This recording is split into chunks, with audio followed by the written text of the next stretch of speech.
Welcome to the Retirement Wealth Podcast, where we navigate the path to a secure and fulfilling retirement. Yeah, it's great to have you here with us. Today, we're diving into a topic that often comes up for those planning their retirement: how to invest in bonds safely. Absolutely. Bonds can be a solid component of your retirement portfolio, but it's essential to understand how to approach them wisely. Right, and we'll unpack some strategies for minimizing risk while still aiming for reliable income. Not to mention, we'll discuss how bonds fit into the bigger picture of your retirement planning, like what role they play compared to stocks or other investments. And we'll also touch on the current market environment, which has certainly changed in recent years. Understanding that can really help in making informed decisions. Exactly. Plus, we'll share some tips on how to assess which bonds might be best for your specific situation. There's a lot to consider, and we want to make sure you feel confident in your choices as you prepare for retirement. So, whether you're just starting to think about bonds or you've already dipped your toes in, we've got insights that can help you make the most of your investments. Let's get started. All right, David, why don't we kick things off with the basics? What should people know about bonds and their role in retirement planning? So, Emily, as we dive into why investing in bonds safely is so crucial right now, I think we have to consider the current economic landscape.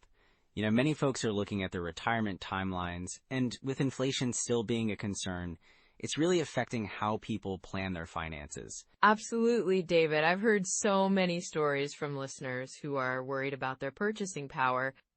It's like they've spent years saving and planning, only to feel like their money isn't going as far as it used to. Right, and that's where bonds can play a vital role. They can provide some stability in a portfolio, especially in times of market volatility.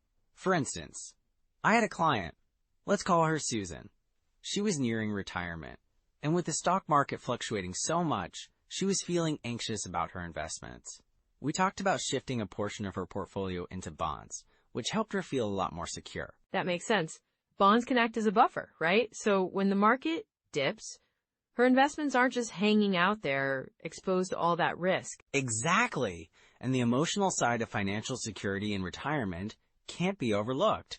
If people feel secure in their investments, they're more likely to enjoy their retirement rather than constantly worrying about whether their money will last. Yes, and let's not forget about healthcare costs, which seem to keep rising.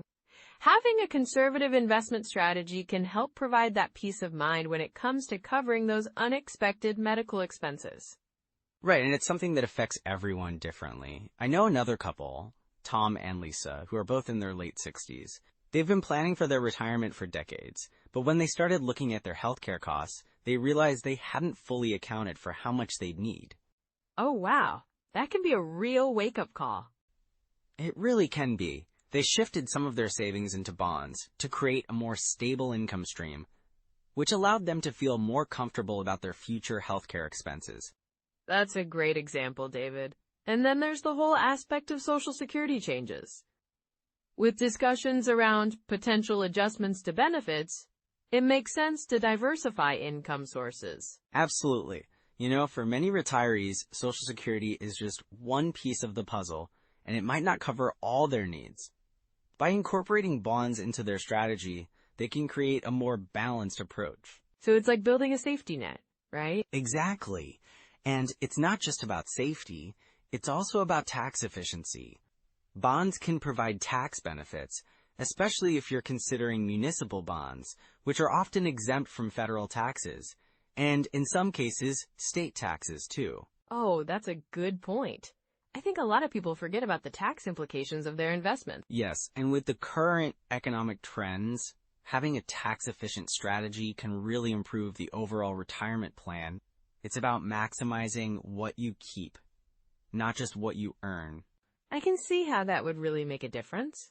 And then there's the legacy planning aspect too, right? Many people want to leave something behind for their kids or grandkids. Definitely. Bonds can be a part of that plan. They can help ensure that your assets are preserved and can potentially grow, while also providing income during retirement. That way, you're not only taking care of yourself, but also thinking about your family's future. That's a comforting thought, and I think it ties into the emotional aspect we mentioned earlier. Knowing you can support your loved ones, even after you're gone, can provide a lot of peace of mind. Exactly. And then when you throw in the unpredictability of the market, it's clear that a solid bond strategy can offer a sense of stability. So true. I mean, right now, with everything going on, it's almost like people need to be more proactive about their investments than ever before. Absolutely. And I think that's what we're seeing more and more. People being strategic and thinking ahead about potential challenges. It really highlights the importance of being informed and having a plan in place. Yes, and that's where we're headed next, diving into some core strategies on how to invest in bonds safely for retirement. I'm excited to explore those strategies. It feels like there's a lot of valuable information to unpack. So, Emily, when we're looking at bonds as part of a retirement strategy, it really comes down to understanding how they fit into the bigger picture, right? Absolutely. And I think one of the first things we should touch on is the difference between various types of bonds. You've got government bonds, corporate bonds, municipal bonds. It can get a bit overwhelming. Yeah, it really can. But, for most retirees, government bonds like U.S. Treasuries are often considered the safest option. They're backed by the full faith and credit of the U.S. government, which provides a sense of security. Right. And then there are corporate bonds, which can offer higher yields, but they come with more risk. So it's crucial to assess your comfort level with risk when deciding how to allocate. Exactly. A good rule of thumb is to look at your overall asset allocation. Many financial advisors recommend a 70-30th split, 70% in stocks and 30% in bonds, especially for those still in their working years. But as you approach retirement, you might want to shift that balance, maybe even to a 50-50 mix. That makes sense. So if someone is planning to retire soon, they might want to move more towards bonds to reduce volatility, huh? Yes, definitely. And talking about bonds, let's not forget about tax-advantaged accounts like IRAs and 401ks. Many retirees don't realize that the type of bonds you hold can have tax implications, especially if they're in a taxable account versus a tax-advantaged account. Oh, for sure. Like, municipal bonds can be a great option in a taxable account because their interest is often tax-exempt at the federal level. Exactly. And if you're in a higher tax bracket, that tax exemption can make a significant difference in your overall returns. But, if you hold corporate bonds in a tax-advantaged account, you're mitigating that tax hit, which is something to consider. That's a great point. And speaking of tax-advantaged accounts, do you think people should consider using a Roth IRA for their bond investments? Definitely. A Roth IRA can be an excellent choice for bonds. Since you pay taxes on that money up front, your withdrawals in retirement are tax-free. So if those bonds generate interest, you don't have to worry about taxes eating into your returns later. Right. And that can be a huge advantage, especially if you anticipate being in a higher tax bracket in retirement or if tax rates go up. Absolutely. And as you think about drawing from those accounts, you'll want to have a solid withdrawal strategy in place. The 4% rule is a common guideline, suggesting that you withdraw 4% of your retirement savings each year. Yeah, but it's not one size fits all, right? It might be better for some folks to use a bucket strategy, where you separate your assets into different buckets based on when you'll need the money. Exactly. The bucket strategy can help protect against market volatility, especially when you have a mix of liquid assets for short-term needs and more growth-oriented investments for the long term. And that way, if the market takes a dip, you're not forced to sell your stocks at a loss just to meet your income needs. You can rely on the bonds or cash in your first bucket. Yes, and maintaining that balance is crucial. Regularly rebalancing your portfolio can help you stick to your intended asset allocation and adjust for any market changes. And don't forget about Social Security optimization. It can play a significant role in your retirement income. For some people, delaying benefits can increase their monthly payout significantly. Right? The longer you wait, the more you get, up to age 70. So if you have sufficient assets to draw from initially, it can make financial sense to delay Social Security. This way, you maximize that guaranteed income stream. And speaking of guaranteed income, what are your thoughts on annuities? Annuities can be a good option for some retirees, particularly fixed annuities, which provide a steady income stream. They can help cover essential expenses and give you peace of mind. But, you really have to understand the fees involved and the terms. as they can vary widely. Absolutely. And it's important to consider how annuities fit into your overall income strategy. They shouldn't take up your entire portfolio, but they can be a nice piece of the puzzle. Right, and we keep coming back to the importance of diversification. Whether it's stocks, bonds, real estate, or annuities, having a mix can help protect against market risks. Yes, and real estate can also be a great way to diversify. It's not just about having stocks and bonds. Real estate can provide rental income and potential appreciation. Exactly. And if you're considering real estate, it's worth noting that REITs, real estate investment trusts, can be a way to invest in real estate without the hassles of direct ownership. They also often pay dividends. So we've covered a lot of ground here. But what about tax savings techniques? Are there specific strategies retirees should consider? Certainly. For instance, tax loss harvesting can be a useful strategy to offset gains. If you have losing investments, selling them can help reduce your taxable income. Oh, that's a smart move. And don't forget about required minimum distributions, or RMDs, which kick in at age 73 now, right? Yes, that's right. Understanding RMDs is crucial, especially for those with traditional IRAs or 401ks. You need to plan for those withdrawals to avoid hefty penalties. And managing when and how to take those distributions can help minimize your tax burden over time. Absolutely. It's all about strategic planning. Each piece of your retirement puzzle affects the others, so having a comprehensive strategy is key. Which leads us to the common pitfalls people should avoid. What do you think is the biggest mistake retirees make when it comes to their investments? Well, one of the biggest pitfalls is not having a clear written plan. It leads to reactive decisions rather than proactive ones. That can create issues when market conditions change or when life events happen. Yeah, and not staying informed can be a huge mistake too. The financial landscape is always shifting, and being out of touch can lead to lost opportunities. Exactly. Plus, overconcentration in one asset class or sector can be risky. Diversification is not just a buzzword. It's crucial for managing risk. And I think a lot of people underestimate the importance of reviewing their plan regularly. Life changes, and so should your strategies. Absolutely. Regular reviews help you adjust to new circumstances and ensure you're on track to meet your retirement goals. Well, it sounds like we have some great insights to share about these common pitfalls in our next segment. I think listeners will really benefit from that. So, Emily, one of the biggest pitfalls I see with retirees is the sequence of returns risk. It's when someone retires and starts drawing from their investment portfolio, but the market takes a downturn right at that moment. Right, and that can really hurt their overall retirement plan, can't it? I mean, if they're withdrawing funds during a market dip, they could end up selling assets at a loss. Exactly. I had a client, let's call him Tom. He retired in 2007, right before the financial crisis hit. He was withdrawing about 4% from his portfolio each year, but when the market crashed in 2008, he found himself in a tough position. That must have been so stressful for him. What happened next? Well, he had to keep withdrawing those funds to live on, so he ended up selling investments at a low point. By the time the market recovered, his portfolio was significantly smaller, and he had to adjust his lifestyle, which was really hard for him. That's such a tough lesson. So what can retirees do to avoid that scenario?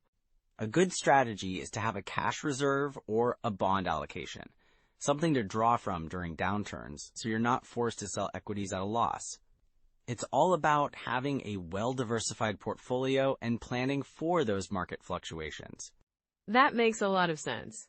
And speaking of planning, another common mistake I see is ignoring taxes when it comes to withdrawals. Absolutely. A lot of retirees don't realize how taxes can eat into their income. For instance, if you're pulling money from a tax-deferred account like a traditional IRA, you're going to owe taxes on that income when you withdraw it. Right, and if they're not planning for that, they could be in for a nasty surprise, especially if they hit a higher tax bracket. I had a couple. Let's call them Sarah and Mike. They thought they could live comfortably on their retirement savings without considering the tax implications. They ended up withdrawing too much from their IRAs and found themselves in a higher tax bracket than expected. Oh no! How did that impact them? Well, they were shocked when they filed their taxes. They had to pay a significant amount, which cut into their budget for living expenses. They learned the hard way that tax planning is just as crucial as investment planning. So what would you recommend to avoid that situation? It's essential to work with a financial advisor to create a tax-efficient withdrawal strategy. You want to consider the order in which you withdraw funds from various accounts to minimize your tax burden. That's a great tip. Now, what about healthcare costs? I feel like many people underestimate those expenses in retirement. You're spot on, Emily. Healthcare can be a massive expense. I had a client. Let's call her Jane. She thought she'd be okay with Medicare alone, but she didn't factor in the costs of supplemental insurance and out-of-pocket expenses for things like prescriptions. That can really add up, can it? Definitely. By the time she realized how much she needed to budget for healthcare, it was too late. She had to make some tough decisions about her lifestyle, which was really stressful for her. So how can retirees plan better for healthcare costs? It's crucial to research and understand the costs associated with Medicare and any supplemental plans. Also, consider setting aside a specific amount in your budget each year to cover those expenses. That sounds like a smart move. And what about longevity? I think many people underestimate how long they might live. Yes, that's a big one. I had a client, let's call him Bill. He planned for a retirement of about 20 years, but he ended up living to 92. He had to stretch his savings much further than he anticipated. Wow, that's quite a surprise. What happened to his financial situation? He found himself in a position where he had to cut back on spending and was even worried about running out of money. If he had factored in a longer lifespan from the start, he could have adjusted his savings and investment strategy earlier. So how can someone prepare for a longer retirement? The key is to plan for a retirement that could last 30 years or even longer. Consider working with a financial planner to create a withdrawal strategy that anticipates longevity. It's all about being proactive rather than reactive. That's such a vital point. And I guess another common mistake is poor asset allocation. Right. Many retirees end up too conservative too soon, which can limit their growth potential. I had a couple, let's call them Linda and Jim. They moved almost all their assets into cash and bonds after retiring, thinking it was a safer option. But that could really hurt them over the long term, right? Exactly. With inflation and low interest rates, their purchasing power was eroded over time. They realized too late that they needed a mix of assets that included some equities for growth. So what's the solution for retirees who might be overly conservative? It's essential to maintain a balanced portfolio that aligns with your risk tolerance and time horizon. Even in retirement, you want your investments to grow, so a diversified approach can help mitigate risks. And finally, let's touch on Social Security. Claiming too early can be a big mistake, can't it? Yes, it can really impact your long-term benefits. I had a client named Karen who claimed her benefits at 62 because she wanted the money right away. But she didn't realize that her monthly benefits would be reduced significantly for the rest of her life. That's a tough situation. What could have been a better approach for her? Waiting to claim benefits, if possible, can lead to a much higher monthly payout. It's important to evaluate your options and consider your financial situation, health, and longevity before making that decision. So it really comes down to planning and being aware of these common pitfalls. Exactly. Spotting those red flags early can make a huge difference in your retirement experience. It's all about being proactive, seeking advice, and making informed decisions. And if someone feels they've already made some of these mistakes, it's not too late to adjust, right? Absolutely. It's never too late to reassess your strategy and make changes. Working with a financial advisor can help you get back on track. Such great insights, David. I think our listeners will really appreciate these lessons. Let's transition to what they can do next to ensure a smoother retirement journey. All right, so let's dive into some immediate steps that listeners can take right now to start investing in bonds safely for their retirement. Yes, definitely. I think the first thing to consider is reviewing your current portfolio, right? It's essential to know what you already have in place. Absolutely. You might want to set aside some time, maybe just a couple of hours each quarter, to go through your investments. Check how much of your portfolio is in bonds versus stocks. and see if that aligns with your risk tolerance and retirement goals. I love that idea. And for those who might feel overwhelmed, tools like Vanguard, Fidelity, or Schwab offer great retirement calculators. These can help you understand how much you should be investing in bonds based on your personal situation. Right, and those platforms usually have educational resources too. So if you're unsure about what kind of bonds to invest in, you can find a wealth of information there. And don't forget about SSA.gov. It's a fantastic resource for understanding your Social Security benefits, which can play a big role in your overall retirement income strategy. Exactly. Knowing how much you can expect from Social Security can help you determine how much you need to rely on bonds for income. Speaking of relying on income, there are also some great financial planning apps out there. Tools like Personal Capital or Betterment can help you track your investments and plan for retirement more effectively. Those apps are super user-friendly and can provide insights into how your bonds are performing over time. It's all about staying engaged with your financial picture, you know? Yeah, and there are some excellent books and podcasts worth checking out too. For example, The Bogleheads' Guide to Investing is a classic, really practical advice on investing, including bonds. That's a great recommendation. And for podcasts, I'd suggest The Retirement Answer Man by Roger Whitney. He dives deep into retirement planning, including bonds, and offers actionable tips. Fantastic! And for listeners looking to build good habits, maybe start by running retirement projections? Even if you do it just once a year, it can give you a clear picture of where you stand. Definitely. Just a simple projection can help you adjust your strategies as needed, and it doesn't have to be an overwhelming task. Right. Just take it step by step. And if you can, review your bond investments every quarter. That way, you can ensure they're still aligned with your goals. And remember, it's never too late to improve your plan. Whether you're just starting or nearing retirement, small steps can lead to significant changes over time. Exactly. And as we talk about taking these steps, it's also important to keep an eye on interest rates, right? They can affect bond prices and yields significantly. Very true.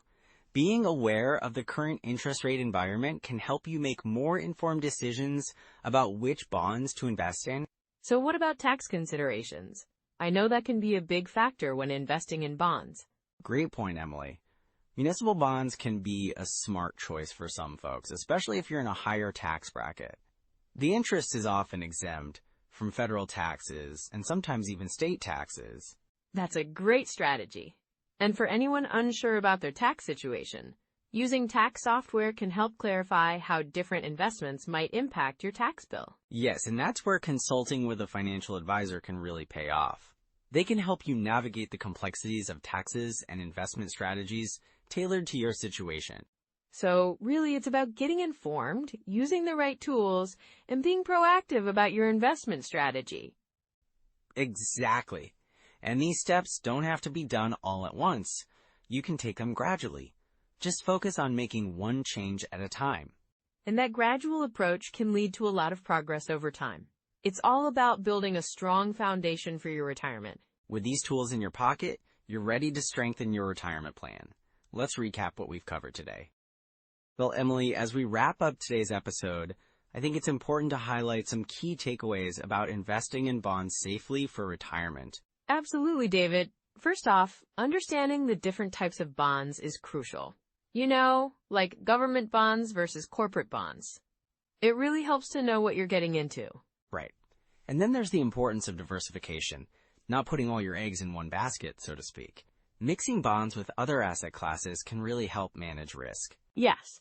And let's not forget about the role of interest rates. They can significantly impact bond prices, so keeping an eye on those trends is really valuable, especially as you approach retirement. Exactly, Emily. And of course, it's vital to assess your risk tolerance.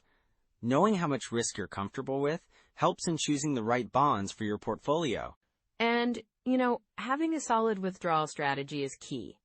Making sure you're not selling bonds at a loss during down markets can protect your retirement savings. Well said.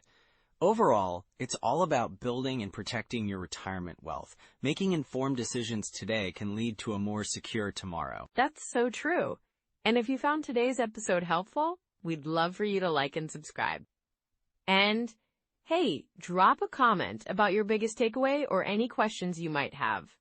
And don't forget to share this episode with someone who's planning for or already in retirement. It might just help them feel more confident about their financial future. Absolutely. Next time, we're diving into how to use tax-deferred accounts effectively. You won't want to miss that. So until then, take care and keep building that retirement wealth. Yes, thank you so much for listening, and we'll see you next time.